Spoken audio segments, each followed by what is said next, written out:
आज हम बात करेंगे ऐसे स्टेट की जिसका लिटरेसी रेट तो सबसे कम है, लेकिन आईएएस ऑफिसर्स प्रोड्यूस करने में इनका कोई जवाब नहीं। ऐसा स्टेट जहां से बुद्धिज्म और जैनिज्म का जन्म हुआ। इंडिया का सबसे ज्यादा लीची प्रोड्यूस करने वाला स्टेट। ऐसी जगह जहां पर विशालकाय मौर्यन एम्पायर की कैपिटल हुआ करती थी। नमस्कार दोस्तों, स्वागत है आपका अपने चैनल क्रिकेट पे। मेरा नाम है संदीप और आज का ज्ञान बिहार के नाम। पहले जब इंडिया ब्रिटिशर्स के अंडर हुआ करता था तो बिहार प्रेसिडेंसी ऑफ बंगाल का पार्ट था। आप मैप में देख सकते हैं, ये बड़ा सा एरिया है जिसमें आज का हमारा नॉर्थ ईस्ट इंडिया का रीजन, बांग्लादेश, बंगाल, बिहार, झारखंड और उड़ीसा का रीजन आता है। उसके बाद 22 मार्च 1912 को बिहार बंगाल प्रेसिडेंसी से अलग हो गया। 1912 में जो एरिया प्रेसिडेंसी ऑफ बंगाल से अलग हुआ उसमें आज का बिहार, झारखंड और उड़ीसा आता है। इसके बाद 1 अप्रैल 1936 को बिहार से अलग होकर उड़ीसा सेपरेट प्रोविंस बना और 15 नवंबर 2000 में बिहार से झारखंड अलग होकर एक नया राज्य बना। तो ईयर 1912 में प्रेसिडेंसी ऑफ बंगाल से अलग होकर बिहार बना, फिर 1936 में बिहार से अलग होकर उड़ीसा बना और ईयर 2000 में बिहार से उसका मिनरल रिच एरिया अलग हुआ और उसको नाम दिया गया झारखंड। और ये है आज का प्रेजेंट बिहार। अब देख लेते हैं बिहार के कुछ स्टैटिस्टिक्स। बिहार का एरिया है 94,163 किलोमीटर स्क्वायर। बिहार को टोटल 9 एडमिनिस्ट्रेटिव डिविजन्स में बांटा गया है और इन एडमिनिस्ट्रेटिव डिविजन्स के अंदर डिस्ट्रिक्ट्स आते हैं और बिहार में टोटल नंबर ऑफ डिस्ट्रिक्ट्स हैं 38। 9 एडमिनिस्ट्रेटिव डिविजन्स और टोटल 38 डिस्ट्रिक्ट्स। ये तो बात हो गई बिहार के स्टैटिस्टिक्स। अब हम आते हैं मेन मुद्दे पर, जो कि है मैप का मुद्दा। तो इस मैप में आप देख सकते हैं, इसमें मैंने बिहार को येलो कलर से आउटलाइन किया हुआ है। तो सबसे पहले हम देखेंगे बिहार की इंटरनेशनल बाउंड्रीज और उसके बाद हम देखेंगे बिहार की नेशनल बाउंड्रीज। इंटरनेशनल बाउंड्री की अगर बात करें तो बिहार सिर्फ एक ही कंट्री के साथ बाउंड्री शेयर करता है और वो है नेपाल। नेपाल के साथ इंडिया के टोटल 5 स्टेट्स बॉर्डर शेयर करते हैं: उत्तराखंड, उत्तर प्रदेश, बिहार, वेस्ट बंगाल और सिक्किम। तो इन 5 स्टेट्स में से सबसे लॉन्गेस्ट बाउंड्री बिहार ही शेयर करता है नेपाल के साथ। उसके बाद सेकंड नंबर पे आता है उत्तर प्रदेश। इंटरनेशनल बाउंड्रीज के बाद अब देख लेते हैं नेशनल बाउंड्रीज, यानी कि बिहार किन किन स्टेट्स के साथ बाउंड्री शेयर करता है। तो आप देख सकते हैं, वेस्ट साइड में बिहार यूपी के साथ बाउंड्री शेयर करता है, साउथ डायरेक्शन में बिहार झारखंड के साथ बॉर्डर शेयर करता है और ईस्ट डायरेक्शन में बिहार वेस्ट बंगाल के साथ बॉर्डर शेयर करता है। तो यहां से हमें पता चला कि बिहार एक कंट्री के साथ इंटरनेशनल बाउंड्री शेयर करता है, एंड दैट इज नेपाल। और बिहार 3 स्टेट्स के साथ नेशनल बाउंड्री शेयर करता है और वो 3 स्टेट्स हैं उत्तर प्रदेश, झारखंड एंड वेस्ट बंगाल। अब बिहार के मैप में थोड़ा अंदर घुसते हैं और देखते हैं कि कौन कौन से डिस्ट्रिक्ट किस किस स्टेट या फिर फॉरेन टेरिटरी के साथ बाउंड्री शेयर करते हैं। तो सबसे पहले हम देखेंगे इंटरनेशनल बाउंड्री, जिसका मतलब है कि हम देखेंगे कि बिहार के कौन कौन से डिस्ट्रिक्ट्स नेपाल के साथ बाउंड्री शेयर करते हैं। तो आपको पता ही होगा कि इस साइड को, इस डायरेक्शन को हम बोलते हैं ईस्ट। अगर आपको डायरेक्शंस का आइडिया नहीं है तो सिंपल सा कॉन्सेप्ट आपको फॉलो करना है। आप जैसे भी खड़े हैं तो आपके राइट हैंड की तरफ हमेशा ईस्ट होता है, आपके लेफ्ट हैंड की तरफ वेस्ट होगा, आपके फ्रंट की तरफ वो होगा नॉर्थ और आपके बैक की तरफ तो वो होगा साउथ। तो ये तो रही डायरेक्शंस की बात। अब हम देखना स्टार्ट करते हैं कि बिहार के कौन से डिस्ट्रिक्ट नेपाल के साथ बाउंड्री शेयर करते हैं। तो हम ईस्ट की तरफ से स्टार्ट करते हैं और वेस्ट की तरफ जाते हैं। तो पहला डिस्ट्रिक्ट आप यहाँ देख सकते हैं वो है किशनगंज। किशनगंज बिहार का ईस्टर्न मोस्ट डिस्ट्रिक्ट है जो नेपाल के साथ बाउंड्री शेयर करता है। इस तरफ तो ये नेपाल के साथ बाउंड्री शेयर कर रहा है और इस तरफ से ये वेस्ट बंगाल के साथ बाउंड्री शेयर करता है। और बिहार का ये एकमात्र स्टेट है जहां पर टी प्लांटेशन होता है, चाय की खेती की जाती है जहां पर। और साथ ही किशनगंज बिहार का इकलौता मुस्लिम मेजॉरिटी डिस्ट्रिक्ट है। यहां पर मुस्लिम पॉपुलेशन है अराउंड 68%। और मैं आपको बता दूं कि मैं जो भी आपको ये स्टैटिस्टिक्स बताता हूं, नंबर्स बताता हूं, ये 2011 के सेंसस के हिसाब से हैं। अब दोबारा सेंसस 2021 में होगा तो नए नंबर्स आएंगे। उसके बाद अब नया सेंसस रिलीज होगा ईयर 2021 में, तो नए नंबर्स देखने को मिलेंगे हमें तब। किशनगंज के बाद अगला डिस्ट्रिक्ट जो नेपाल के साथ बाउंड्री शेयर करता है वो है अररिया। और अगर मैं आपको अररिया के नाम के पीछे कहानी बताऊं तो वो बहुत इंटरेस्टिंग है। एक्चुअली जब यहाँ पर ब्रिटिशर्स रहा करते थे तो एक जगह थी जहाँ पर मिस्टर फोर्ब का बंगलो हुआ करता था और उस एरिया को कहा जाता था रेजिडेंशियल एरिया, या शॉर्ट में जिसको आर एरिया बोल दिया जाता। तो आर एरिया धीरे धीरे बोलते बोलते अररिया में कन्वर्ट हो गया। R area R area R area Araria, तो उसको इंडियन लोगों ने अररिया में बदल दिया। आर एरिया बदल गया अररिया में, तो कुछ इस तरीके से अररिया का नाम पड़ा। अगला डिस्ट्रिक्ट जो नेपाल के साथ बाउंड्री शेयर करता है बिहार का, वो है सुपौल। सुपौल के बाद अगला डिस्ट्रिक्ट आता है मधुबनी। मधुबनी डिस्ट्रिक्ट जो है फेमस है मधुबनी आर्ट या फिर मधुबनी पेंटिंग्स के लिए, और मधुबनी में 2011 के सेंसस के हिसाब से 84.07% लोग मैथिली बोलते हैं। अगला डिस्ट्रिक्ट जो नेपाल के साथ बाउंड्री शेयर करता है वो है सीतामढ़ी। सीतामढ़ी को जो रामायण में सीता थी उनकी जन्म स्थली माना जाता है। इसके बाद अगला डिस्ट्रिक्ट है ईस्ट चंपारण। यहाँ पर बीच में सियोहर आता है। ये आप देख सकते हैं कि ये नेपाल के साथ बाउंड्री शेयर नहीं करता है, तो इसको आप इग्नोर करें। तो हम बढ़ेंगे आगे और देखेंगे ईस्ट चंपारण को। 1972 में बिहार में रीऑर्गेनाइजेशन ऑफ डिस्ट्रिक्ट एक्ट आया था, जिसकी वजह से बहुत सारे डिस्ट्रिक्ट्स बने थे नए नए। तो 1972 में जब ये एक्ट आया, कानून आया, इससे पहले चंपारण एक सिंगल डिस्ट्रिक्ट हुआ करता था, लेकिन 1972 में इसको दो हिस्सों में बांट दिया गया, ईस्ट चंपारण और वेस्ट चंपारण।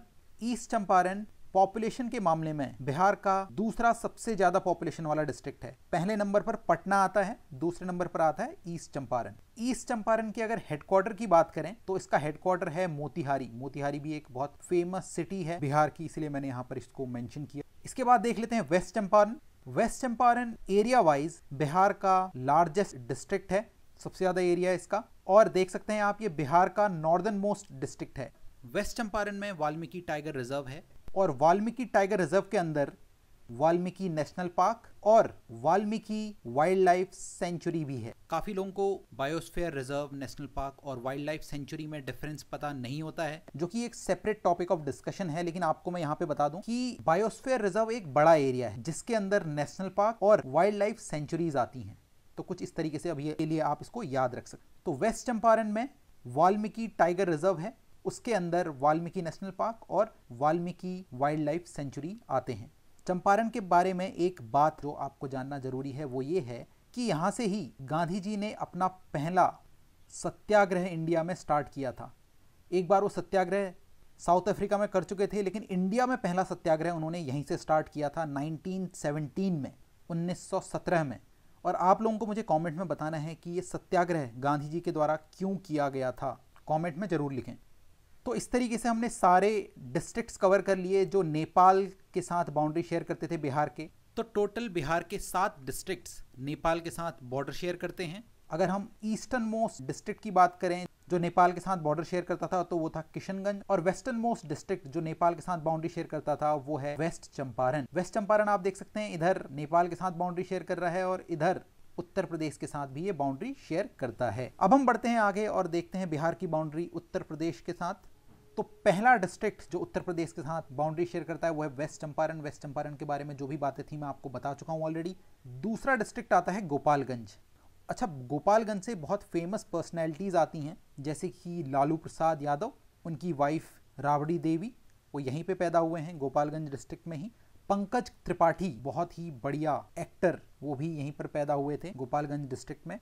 और गोपालगंज में एक सैनिक स्कूल भी है। बिहार में एक्चुअली 2 सैनिक स्कूल हैं, एक नालंदा में है और जो दूसरा है वो गोपालगंज डिस्ट्रिक्ट में पड़ता है। अगला डिस्ट्रिक्ट जो उत्तर प्रदेश के साथ बाउंड्री शेयर करता है वो है सिवान। सिवान के बाद आता है सारण। सारण को कहीं कहीं पर आपको देखने को मिलेगा कि छपरा डिस्ट्रिक्ट भी बोला जाता है, क्योंकि सारण का जो डिस्ट्रिक्ट हेडक्वार्टर है वो छपरा है, लेकिन ऑफिशियली इसका नाम सारण डिस्ट्रिक्ट है। सारण के बारे में एक और बात यह है कि यहाँ पर इंडिया का सबसे बड़ा डबल डेकर फ्लाईओवर बन रहा है। और एक और फेमस पर्सनैलिटी जयप्रकाश नारायण, जो कि इंडिया में जब इमरजेंसी लगी थी उस समय इनका बहुत बड़ा रोल था, बहुत बड़े नेता की तरह ये उभर के आए थे, तो वो भी यहीं पर बॉर्न हुए थे। अगला डिस्ट्रिक्ट है सारण के बाद भोजपुर, जो उत्तर प्रदेश के साथ बॉर्डर शेयर करता है। पहले एक डिस्ट्रिक्ट हुआ करता था जिसका नाम था शहादाब। शहादाब 1972 में 2 हिस्सों में बढ़ गया, एक भोजपुर और दूसरा रोहतास। फिर 1992 में भोजपुर से अलग होकर बक्सर एक नया डिस्ट्रिक्ट बन गया। भोजपुर से अगर फेमस पर्सनैलिटी की बात करें तो यहाँ से आते थे डॉक्टर सच्चिदानंद सिन्हा। सच्चिदानंद सिन्हा जो हमारी कॉन्स्टिट्यूएंट असेंबली थी, जो हमारा कॉन्स्टिट्यूशन बना रही थी, उसके टेम्पररी प्रेसिडेंट थे। जब 9 दिसंबर 1946 को पहले दिन कॉन्स्टिट्यूएंट असेंबली बैठती है तो उस दिन एक टेम्पररी प्रेसिडेंट बनाए गए कॉन्स्टिट्यूएंट असेंबली के, वो थे डॉक्टर सच्चिदानंद सिन्हा। और 11 दिसंबर 1946 को जब दूसरी सिटिंग होती है कॉन्स्टिट्यूएंट असेंबली की, तो उस दिन परमानेंट प्रेसिडेंट चुन लिए गए थे कॉन्स्टिट्यूएंट असेंबली के, और वो थे डॉक्टर राजेंद्र प्रसाद, जो बाद में जाकर इंडिया के प्रेसिडेंट भी बने। भोजपुर के बाद बक्सर मैंने आपको बताया कि भोजपुर से ही 1992 में अलग होकर बना। बक्सर में दो फेमस बैटल हुई थी, एक था बैटल ऑफ बक्सर और एक था बैटल ऑफ चौसा। दोनों बैटल यहाँ पर हुई थी। बैटल ऑफ बक्सर हुई थी 1764 में और बैटल ऑफ चौसा हुई थी 1539 में। आपको इंटरनेट पे चेक करना है और बताना है मुझे कि बैटल ऑफ बक्सर किस किस के बीच में हुई थी और बैटल ऑफ चौसा किस किस के बीच में हुई थी। कमेंट में ज़रूर लिखें। देखिए, मैं आपसे ये क्वेश्चंस पूछता रहता हूँ ताकि आपको कुछ नया सीखने को मिले। जो मैं पढ़ा रहा हूँ उसके अलावा भी आप खुद भी कुछ करें और आप कमेंट में लिखें। अगला डिस्ट्रिक्ट है कैमूर, जो उत्तर प्रदेश के साथ बॉर्डर शेयर करता है। कैमूर 1991 में रोहतास से अलग होकर बना था। रोहतास से अलग होकर 1990s में एक सेपरेट डिस्ट्रिक्ट बना था। ये बिहार का वेस्टर्न मोस्ट डिस्ट्रिक्ट है। बिहार का अगर सबसे ज़्यादा फॉरेस्ट एरिया की बात करें तो वो कैमूर डिस्ट्रिक्ट में है। इसी वजह से यहाँ पर पॉपुलेशन डेंसिटी जो है वो सबसे कम है। यहाँ पर 488 पीपल या पर्सन पर किलोमीटर स्क्वायर रहते हैं। और कैमूर में फॉरेस्ट एरिया है काफ़ी, तो यहाँ पर एक वाइल्ड लाइफ सेंचुरी भी है जिसका नाम खुद कैमूर वाइल्ड लाइफ सेंचुरी है। कैमूर के बाद आप देख सकते हैं यहाँ पर थोड़ी सी बाउंड्री रोहतास भी शेयर करता है यूपी के साथ, और रोहतास को राइस बाउल ऑफ बिहार कहा जाता है। अगर आप लोगों ने उत्तर प्रदेश की वीडियो देख ली होगी तो आपको पता होगा कि इंडिया का राइस बाउल किस स्टेट को कहा जाता है, तो आपको कमेंट में लिख के बताना है मुझे। अगर आपको नहीं पता है तो आपको पिछली वीडियो उत्तर प्रदेश वाली देखनी है, उससे आपको पता चलेगा कि किसको राइस बाउल ऑफ इंडिया कहा जाता है। तो यहाँ पर राइस बाउल ऑफ बिहार की बात हो रही थी, तो रोहतास को कहा जाता है क्योंकि यहाँ पर राइस की पैदावार बहुत ज़्यादा होती है, चावल की पैदावार। और रोहतास का लिटरेसी रेट जो है वो हाईएस्ट है among all the districts. Rohtas का लिटरेसी रेट सबसे हाईएस्ट है एंड दैट इज़ 75.59%। तो यहाँ पर देखें तो अगर आपसे कोई पूछे कि बिहार का नॉर्दर्न मोस्ट डिस्ट्रिक्ट जो उत्तर प्रदेश के साथ बाउंड्री शेयर करता है तो वो हो जाएगा आपका वेस्ट चंपारण। ऐसे ही अगर सदर्न मोस्ट डिस्ट्रिक्ट पूछा जाए आपसे बिहार का जो उत्तर प्रदेश के साथ बॉर्डर शेयर करता है तो वो आपका हो जाएगा रोहतास। चलिए आप उत्तर प्रदेश के बाद आगे बढ़ते हैं और बाउंड्री देखते हैं बिहार की झारखंड के साथ। तो रोहतास तो हम ऑलरेडी डिस्कस कर चुके हैं। पहला डिस्ट्रिक्ट रोहतास है जो झारखंड के साथ बाउंड्री शेयर करता है, तो यहाँ का मैंने आपको बता दिया है, हाईएस्ट लिटरेसी रेट है। उसके बाद आता है औरंगाबाद, और आप लोगों को कंफ्यूज नहीं होना है औरंगाबाद के केस में, क्योंकि आपको महाराष्ट्र में भी एक जगह मिलेगी, एक डिस्ट्रिक्ट मिलेगा जिसका नाम औरंगाबाद है, और बिहार में भी ये डिस्ट्रिक्ट अवेलेबल है। तो 1972 में गया से अलग होकर औरंगाबाद और नवादा बने थे। अब बात कर लेते हैं गया की। गया, जिसको गया एक बहुत फेमस डिस्ट्रिक्ट और जगह बिहार की, इसको सिटी ऑफ एनलाइटमेंट भी कहा जाता है क्योंकि यहाँ पर गौतम बुद्ध को ज्ञान की प्राप्ति हुई थी, उनको एनलाइटमेंट यहाँ पर मिला था। गया में एक वाइल्ड लाइफ सेंचुरी भी है जिसका नाम Gautam Buddha wild life sanctuary है, और यहाँ पर एक बहुत फेमस टेम्पल है जिसका नाम है महाबोधि टेम्पल। ये बुद्धिस्ट लोगों का टेम्पल है और इसको यूनेस्को वर्ल्ड हेरिटेज साइट का दर्जा मिला हुआ है। और आपको मैं बता दूं कि बिहार में 2 यूनेस्को वर्ल्ड हेरिटेज साइट्स हैं। पहली तो ये आपका महाबोधि टेम्पल हो गया और दूसरा है नालंदा यूनिवर्सिटी। अच्छा, अगर आपको पता है तो कमेंट में लिख के बताएं कि इंडिया के किस स्टेट में सबसे ज़्यादा UNESCO world heritage site available हैं। गया से आगे बढ़ते हैं तो अगला डिस्ट्रिक्ट है नवादा, जो झारखंड के साथ बॉर्डर शेयर करता है, और मैंने आपको बताया कि गया से अलग होकर नवादा बना है। नवादा के बाद अगला डिस्ट्रिक्ट जो झारखंड के साथ बॉर्डर शेयर करेगा वो है जामुई। जामुई के बाद बंका, बंका के बाद भागलपुर। भागलपुर को सिल्क सिटी कहा जाता है, ये सिल्क के लिए बहुत फेमस है, और भागलपुर का सेक्स रेशियो सबसे कम है सभी डिस्ट्रिक्ट्स में, और वो है 879 फीमेल्स पर 1000 मेल्स। और भागलपुर के बाद आखिरी डिस्ट्रिक्ट बिहार का जो झारखंड के साथ बॉर्डर शेयर करता है वो है कटिहार। तो अगर आपसे पूछा जाए कि बिहार का वेस्टर्न मोस्ट डिस्ट्रिक्ट कौन सा है जो झारखंड के साथ बॉर्डर शेयर करता है, तो वो हो जाएगा रोहतास, और ईस्टर्न मोस्ट डिस्ट्रिक्ट बिहार का जो झारखंड के साथ बॉर्डर शेयर करता है वो हो जाएगा आपका कटिहार। तो टोटल 8 डिस्ट्रिक्ट्स बिहार के झारखंड के साथ बॉर्डर शेयर करते हैं। उत्तर प्रदेश के साथ भी बिहार के 8 डिस्ट्रिक्ट्स बॉर्डर शेयर करते थे, अब हम आ जाते हैं वेस्ट बंगाल पे। वेस्ट बंगाल के साथ टोटल 3 डिस्ट्रिक्ट्स बिहार के बॉर्डर शेयर करते हैं। पहला हो गया कटिहार, दूसरा है पूर्णिया।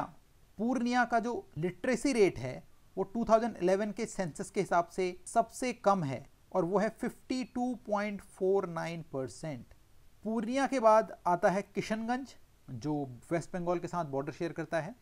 तो इस तरीके से हमने सारे डिस्ट्रिक्ट्स कवर कर लिए बिहार के, जो कि बाउंड्री शेयर करते थे नेपाल के साथ, उत्तर प्रदेश के साथ, झारखंड के साथ और वेस्ट बंगाल के साथ। अब आपको बीच में जितने बचे हुए डिस्ट्रिक्ट्स दिखाई दे रहे हैं उनको हम एक एक करके जानेंगे। तो पहला डिस्ट्रिक्ट तो यही हो जाएगा, शिवहर। ये रहा शिवहर डिस्ट्रिक्ट।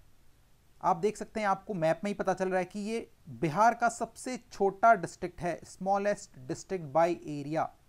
एरिया कम है लेकिन लोग काफ़ी रहते हैं यहाँ पर, इसीलिए ये बिहार का मोस्टली डेंस डिस्ट्रिक्ट है। 1882 पर्सन पर किलोमीटर स्क्वायर यहाँ की पॉपुलेशन डेंसिटी है। और शिवहर सीतामढ़ी से अलग होकर बना था 1970s के टाइम पर ही। शिवहर के बाद अगला डिस्ट्रिक्ट है मुजफ्फरपुर। मुजफ्फरपुर को लैंड ऑफ लीची कहा जाता है। मुजफ्फरपुर की जो लीची हैं वो बहुत फेमस हैं। मुजफ्फरपुर के बाद आता है दरभंगा। दरभंगा जिसको कल्चरल कैपिटल ऑफ बिहार भी कहा जाता है, क्योंकि यहाँ का आर्ट ट्रेडिशन या फोक हो, यहाँ का पेंटिंग्स हो, वो बहुत फेमस हैं। उसके बाद अगला डिस्ट्रिक्ट है सहरसा। यहाँ से कॉर्न और मखाना यहाँ से एक्सपोर्ट होता है, अलग अलग कंट्रीज में जाता है और यहाँ का मखाना स्पेशली बहुत फेमस है। उसके बाद आप देख सकते हैं ये है माधेपुरा। माधेपुरा की अगर बात करें तो यहाँ पर इलेक्ट्रिक लोकोमोटिव फैक्ट्री है। ये एक जॉइंट वेंचर है जो इंडियन रेलवे ने कर रखा है फ्रांस की एक कंपनी के साथ। इस कंपनी का नाम है एल्स्टॉम। माधेपुरा के बाद आपका आता है खगड़िया। खगड़िया के बाद समस्तीपुर। समस्तीपुर भी दरभंगा से ही अलग हुआ था 1970s में। समस्तीपुर के बाद आप ये देख सकते हैं, ये रहा आपका वैशाली। वैशाली जो है ये बर्थ प्लेस है लॉर्ड महावीर की। लॉर्ड महावीर 23rd तीर्थंकर थे जैनिज्म के। वैशाली के बाद बिहार की कैपिटल जो कि है पटना। पटना बिहार का सबसे ज़्यादा पॉपुलेशन वाला डिस्ट्रिक्ट है। यहाँ की पॉपुलेशन है अराउंड 58 लाख। पटना जो है इसको प्रीवियस टाइम में जब मौर्यन एम्पायर हुआ करता था इसको कहा जाता था पाटलिपुत्र, और पाटलिपुत्र कैपिटल हुआ करती थी मौर्यन एम्पायर। इतना बड़ा हुआ करता था मौर्यन एम्पायर और उसकी कैपिटल उन्होंने बना रखी थी पाटलिपुत्र। तो कितनी इंपॉर्टेंट जगह थी आप इससे समझ सकते हैं पाटलिपुत्र। और पटना जो है ये सबसे ज़्यादा डिस्ट्रिक्ट से सराउंडेड है। पटना डिस्ट्रिक्ट कितने डिस्ट्रिक्ट से घिरा हुआ है ये आपको मैप में देखना है और कमेंट में लिखना है। पटना के बाद अगला डिस्ट्रिक्ट है, इधर देख सकते हैं आप, बेगूसराय। बेगूसराय से आपने एक बहुत फेमस राइटर का नाम सुना होगा, रामधारी सिंह दिनकर, वो आते थे। और अगर आजकल की बात करें तो एक यूथ पॉलिटिशियन है कन्हैया कुमार, वो भी यहीं से आते हैं। बेगूसराय के नीचे यहाँ पे देख सकते हैं आप है मुंगेर, और मुंगेर में एक वाइल्ड लाइफ सेंचुरी है जिसका नाम है भीमबंध। मुंगेर के इधर आप देख रहे हैं ये है लखीसराय। उसके बाद यहाँ पे आप देख रहे हैं शेखपुरा। शेखपुरा सबसे कम पॉपुलेशन वाला डिस्ट्रिक्ट है बिहार का। यहाँ की पॉपुलेशन है 6,35,000। शेखपुरा के बाद अगला डिस्ट्रिक्ट है नालंदा। नालंदा डिस्ट्रिक्ट एक इंपॉर्टेंट जगह है क्योंकि यहाँ पर वर्ल्ड की one of the oldest university Nalanda university है। नालंदा यूनिवर्सिटी बनाई गई थी कुमार गुप्ता के द्वारा। गुप्ता डायनेस्टी जो थी उसके एक राजा थे, और जो कुमार गुप्ता थे उनका शासन का टाइम पीरियड था वो था 415 से 455 AD। तो इसके बीच में ही नालंदा यूनिवर्सिटी बनाई गई थी और बाद में नालंदा यूनिवर्सिटी को डिस्ट्रॉय कर दिया गया था बख्तियार खिलजी के द्वारा। और नालंदा को इसी वजह से लैंड ऑफ नॉलेज कहा जाता है। क्यों? क्योंकि यहाँ पर बहुत दूर दूर से लोग पढ़ने आते थे। दुनिया के कोने कोने से नालंदा यूनिवर्सिटी में लोग पढ़ते थे। यहाँ पर बहुत बड़ी लाइब्रेरी थी, पढ़ने की बहुत अच्छी सुविधाएं थी। और जो नालंदा यूनिवर्सिटी है, हालांकि वो डिस्ट्रॉय कर दी गई थी, मैंने आपको बताया, लेकिन उस लोकेशन को यूनेस्को वर्ल्ड हेरिटेज साइट का दर्जा दिया गया है। तो बिहार में मैंने आपको बताया था 2 यूनेस्को वर्ल्ड हेरिटेज साइट्स, एक तो आपकी नालंदा यूनिवर्सिटी होगी और दूसरा आपका महाबोधि टेम्पल हो गया जो कि गया में पड़ता है। और नालंदा में ही जहाँ पर ये साइट है नालंदा यूनिवर्सिटी की, इसके कुछ दूर एक नई यूनिवर्सिटी बना दी गई है अब, नालंदा इंटरनेशनल यूनिवर्सिटी। और सब लोग चाहते हैं कि इसको फिर से एक वर्ल्ड लेवल की टॉप यूनिवर्सिटी बनाया जाए। लेट्स सी, देखते हैं हम कि हम इस चीज़ पर कामयाब हो पाते हैं या नहीं हो पाते। अच्छा, नालंदा यूनिवर्सिटी तो नालंदा डिस्ट्रिक्ट में पड़ती है। 2 और यूनिवर्सिटी थी, एक थी विक्रमशिला, आपको बताना है वो कहाँ पर पड़ती है। चलिए मैं ही बता देता हूँ। विक्रमशिला जो है वो भागलपुर डिस्ट्रिक्ट में पड़ती है। एक और यूनिवर्सिटी हुआ करती थी जिसको वर्ल्ड की ओल्डेस्ट यूनिवर्सिटी कहा जाता है, वो थी तक्षशिला। वो आज के प्रेजेंट टाइम पर कहाँ पर लोकेटेड है आपको बताना है कॉमेंट्स में। नालंदा के बाद अगला डिस्ट्रिक्ट है जहानाबाद। और जहानाबाद के बाद आखिरी डिस्ट्रिक्ट है अरवल। अरवल जहानाबाद से ही 2001 में अलग होकर एक नया डिस्ट्रिक्ट बना था। और इस तरीके से हमने सारे के सारे डिस्ट्रिक्ट्स कवर कर लिए हैं बिहार के।